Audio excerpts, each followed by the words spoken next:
Welcome back. Cindy Dole here, where we're helping you improve those spaces you call home. Home Wizards is the show here every Saturday from 2 to 4, and I'm so glad you're here with me on the ride, where we're talking about water. How much water do you really need to apply to those plants that are out in your garden, that are on your balcony, or maybe they're even inside as your house plant friends? Laramie Haynes is here to help us, a landscape designer and a landscape contractor. So, Laramie, you've given us some good pointers, and it's not the method of how we water, it's the plant. We have to keep driving that into our head. Exactly. Because I was just watering our citrus trees just the other day, and I have in my head how important it is to do a deep soak, how it's important we have this hose. It's a soaker hose, basically, with all these little tiny holes all around it, and you just let it sit there, and it has an end. You know, it has a cap at the end, so the water's not going out the hose. It's just going down into the soil. Exactly. And it's circled around the citrus tree. It's a nice, old, mature citrus tree. It hadn't been watered for months and months and months, and so I felt like I would let it just sit there and soak, and so I let that stay on for about an hour or two. It had like a drip, drip, drip, kind of like an IV.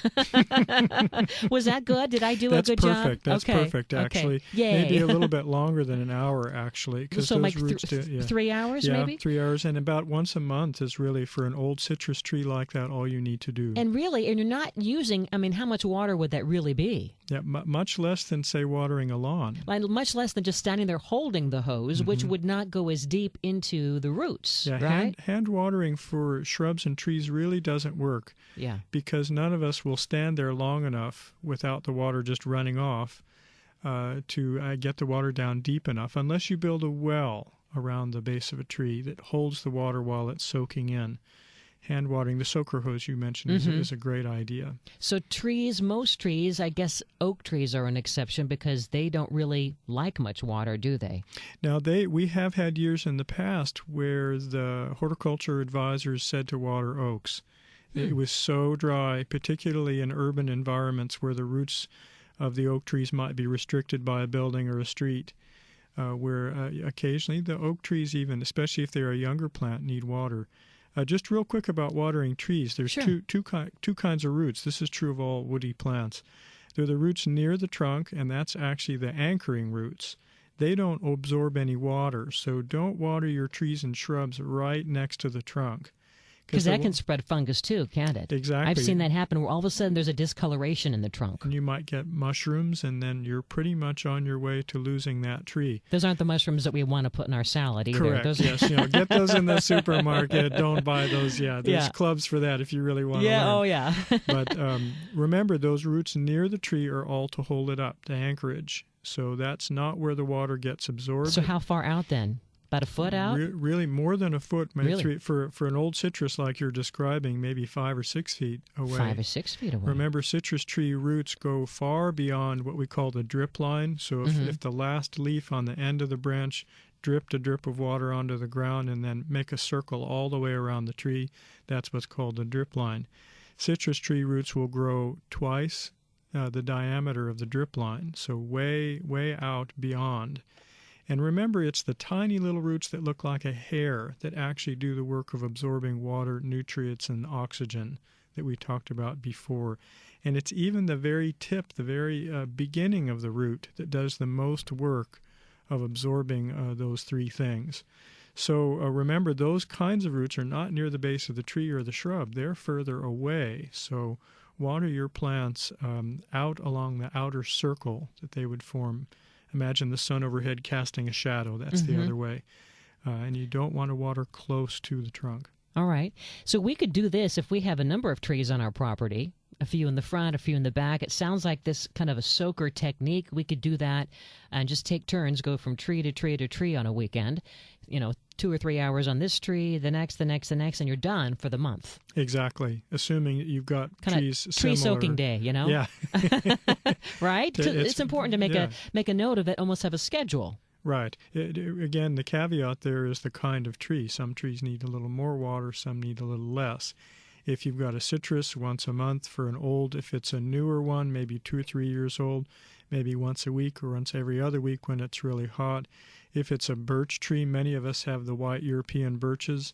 They actually need a lot of water, so at least once a week. They're often planted near grass, which is good because you're watering the grass 2 or 3 times a week, and the birch tree then can root into that. And kind of acts like as a mulch and kind of a protectant, I'm guessing, too. Does it kind of hold in the water a little bit, the grass for those trees a little? Actually, mulch is a good way to do that. Okay. Grass isn't, because the grass has the same little hair roots that the trees do. Oh. Interestingly enough, and this is one reason we don't plant grass under oak trees or trees in general, really. It's better to not have them in the grass, because the actual absorbing roots, the little ones, the little tiny hair-like ones, are the same for grass and trees. So they're actually very strong competitors with each other. If you really want that tree to grow and thrive and get up there into the sky, having grass around it is actually giving it a competitor. But you like the idea of mulch, maybe bark chips or something like that around trees. Exactly, okay. Yeah. Again, not up against the trunk. You want to keep oxygen present, so you avoid those rot problems you mentioned in the mushrooms. So even if you mulch around shrubs or trees, you want to have a few inches away from that trunk. And also another good tip is, especially if you're looking at a garden for the first time or evaluating, you want to see a flare at the base of a tree. If you imagine like the beginning of the roots, the top of the roots, it's really important, especially on a citrus tree, actually, that you see that little curve at the bottom where the roots go or the trunk comes into the ground. If it's making a right angle, then that tree's been buried too deeply. And trees will tolerate being too high, but they won't tolerate being too low nearly as well. Because, again, they're suffocating, huh? Exactly, and you're introducing soil and holding water against bark that is designed by our good Mother Nature to be present in the sun and the air. The tissue changes dramatically between trunk and root. So keeping that line of soil as it was when the plant began growing. This is a typical error when people are potting things, too, or planting potted plants. They dig a nice deep hole. And too deep. Too deep, yes. And you really want to keep, especially for a woody plant, that soil level that you saw in the pot, maybe a ½ inch or so higher than the surrounding soil. It's much safer to do that than go a ½ inch lower. You know, you're kind of the plant whisperer, I'm thinking. Do I need to speak up? No, I mean, you are in the zone. You're talking to these trees and plants. I mean, you know what they need, right?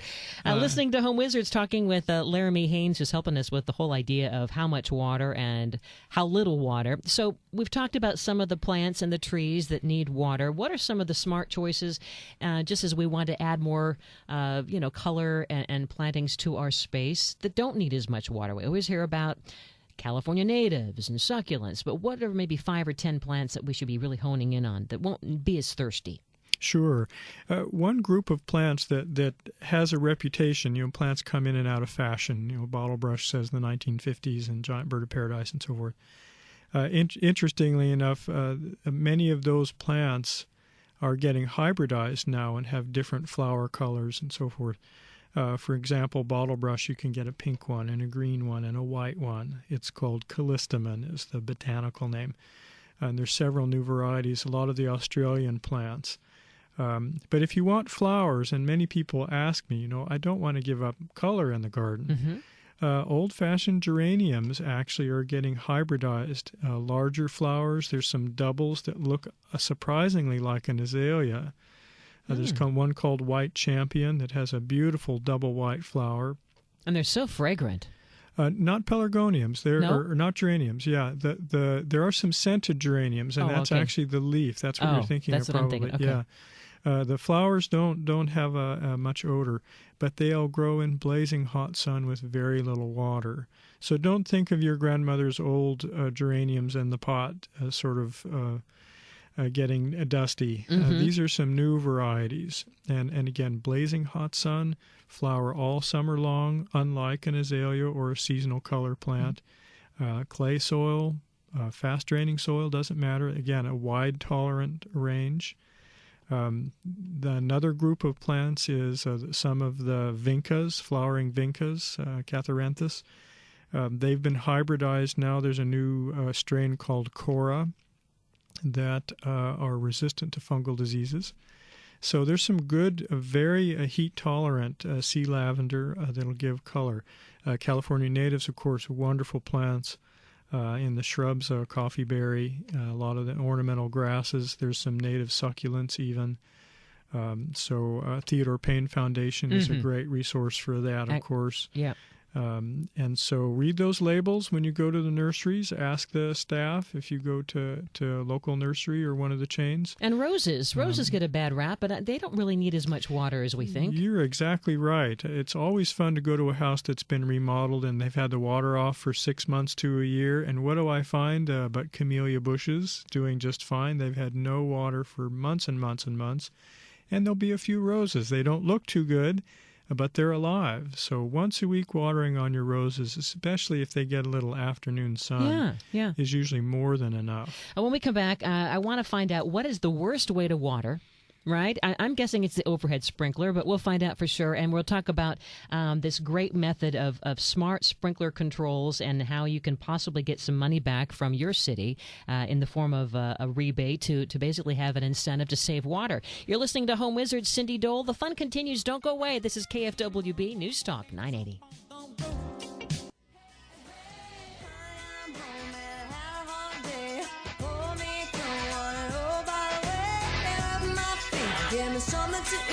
Welcome back. Cindy Dole here. This is Home Wizards, where we love to help you improve your home and improve your life. And is this you? You're having a cold one and you're standing outside with the hose watering your plants. Some people do that, but that may not be the best way. There's other ways to water your garden, and we're learning how to save water and have the best plants that are not going to be the thirstiest of plants, and the best methods, although it's not just the methods. It is all about the plants, but there's something to be said about what kind of sprinklers and things you use to take care and keep those plants alive. With me is Laramie Haynes, landscape designer. So Laramie, let's talk about what is out there in terms of sprinkler land. Would you say that the overhead sprinkler, that old-fashioned where you hook it up to your hose and that rotating back and forth, is that kind of a bad way to water your lawn and your garden, your hillside, whatever? Yeah, it is, unfortunately. The oscillator, The right? oscillator, yeah. They were fun to run through as a kid. They were good toys. But it's difficult to be precise about when to stop those. You turn them on, you go get busy in the house. I mean, we got a timer. We had a timer on it, but still, it doesn't feel like it goes deep enough. Mm-hmm. It's too superficial, isn't it? Again, that's just applying the water over time. You do want to get it down deep. Anytime you water any plant, you want to water the width, the length, and the full depth of the root zone. So if you imagine digging up the plant and stretching out all the roots, you want to water the soil to match that whole root ball area that plant's growing in, and then let it dry out. Like we talked about before, they need a dry cycle. So however you apply the water, it's not that important from the plant standpoint, as long as it's the width and the depth. In fact, some of the tree growers that grow trees for sale, big trees, they'll control the size of the root ball by how they're watering. They'll only water in a narrow circle right around the base of the tree and keep it super dry everywhere else. When they dig up that tree, all those roots are confined to where the water was. So that's the other reason deep watering is important, because it gives those roots that do go down deep success. So the tree continues to invest in those deeper roots. If you were, for whatever reason, you want to or you're required to, that's all you have, that's all you can afford, to water with a hose, how much time should you stand in front of each plant with the hose to really even do it any justice? Remember we talked about before testing with a shovel or a soil sampler. Any method, whether it's by hand or with some automatic equipment, you want to go back and test with a little shovel and see, okay, did I just get the mulch wet? This happens all the time. The garden looks nice and wet and the leaves are dripping and everything looks nice and happy. But if you dig under that mulch a few inches, dry. Bone dry. Yeah. You really have wasted water at that point, because it's not where the roots can absorb it up there on the surface. That water needs to get down deep to those little roots we talked about before in order to get absorbed. So anything that isn't absorbed is wasted. You could look at it that way. So it's important to get the water where it's actually being absorbed. in order for that water to be used wisely. Mm-hmm. So are you liking sprinklers of any kind? Are they worth our time? It's really, the equipment now is undergoing a bit of a renaissance in terms of its sophistication and precision, right? Precision, exactly. So it isn't watering the sidewalks. I mean, it's really... You're exactly right. Yeah. And sort of designing systems so that they water evenly as though it's rain passing overhead, or so that water is getting, again, to the full width and depth of the plants. So the automatic watering systems are really good in that they do that if they're set correctly and designed properly. It's really difficult to do that by hand. To stand at a plant long enough, it might be 10, 20 minutes to water, say, a camellia deep enough to really use that water wisely. We all are busy, so it's a really good tool to have some of these automatic systems, especially if the garden is a little bit larger. Mm-hmm. So talk about some of the, in terms of being water smart, some of the different ways we can do it with this the smart sprinkler controller. I mean, they sound like they're expensive, but it's going to be worth our while because we might get money back. And how does it all work? Sure. Again, we talked earlier about saving water with the kind of plants you have in your garden. That's less grass and more woody shrubs, some succulents and so forth. So the kind of plant is by far the first. The second is, of course, the irrigation controller if you're using automatic equipment. It used to be you'd set your controller for 2 days or 1 day or 3 days a week, and off it would go Monday, Wednesday, Friday, no matter what, rain or shine, hot or cold. And what is available now is a controller that will respond to the weather.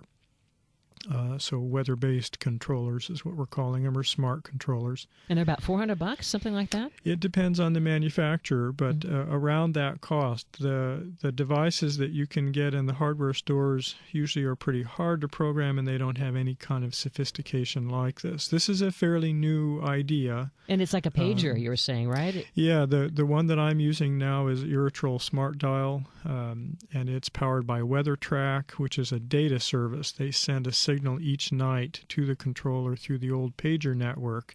You remember pagers? Yeah. Yes. that signal system is still out there.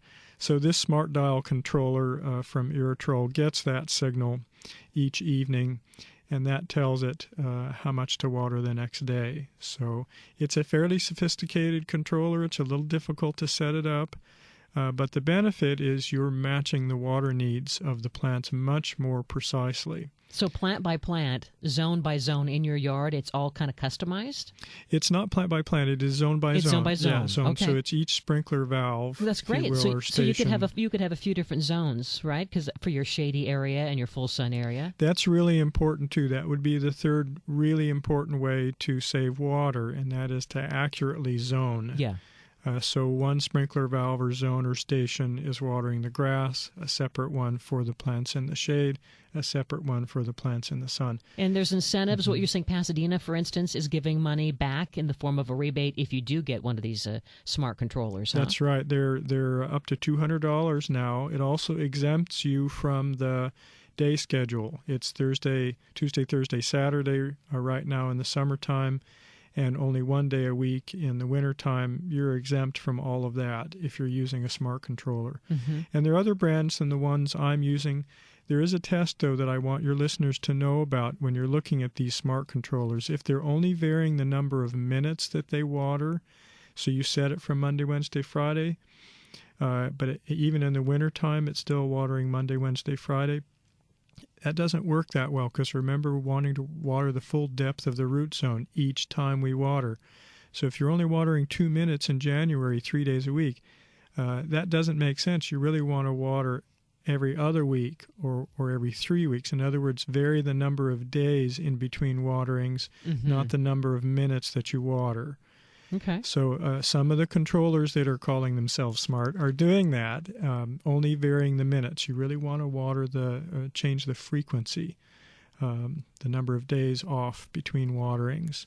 So look for controllers that somehow do that. Respond to the weather, Don't vary the minutes, at least not that much. Vary the number of days between waterings. And we can find these at hardware stores and not really, not yet. Online or definitely online. You can Google smart control sprinkler controller and get lots of information. It gets a bit confusing. Locally, the irrigation supply houses, and in fact, those of you who are do-it-yourselfers out there, there's two classes of products on the market. There's the hardware store brands that you find, I'm sorry to say, at Home Depot and so forth. They're a little less durable. Gotcha. To keep the price down, because that's what those marketers are aiming for. But the labor in a sprinkler system is digging the trenches and laying it out, and not the little plastic parts. So right. Well, we might need to get someone like you to help us on this stuff is the bottom line, right? Or go to the commercial houses. They all sell to the public. What is your website, Laramie, so people can see what you're up to? HaynesLandscaping.com. Haynes. Great having you, Laramie. And I think that we're smarter with water, and I still need you to help me with my orchids, though. I'm watering from beneath. That's the best way, right? That does help. Yeah. Okay. Yes. I know. Yes. I feel like a failure with my orchids, but we'll talk about that some other time. Laramie Haynes, great having you. All right. Well, coming up as we segue into our second hour, we're going to have more fun talking about the spaces you call home. How about those tomatoes, those homegrown tomatoes?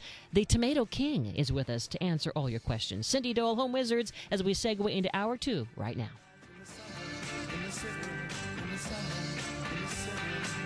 Cool town, meeting in the city, just so fine.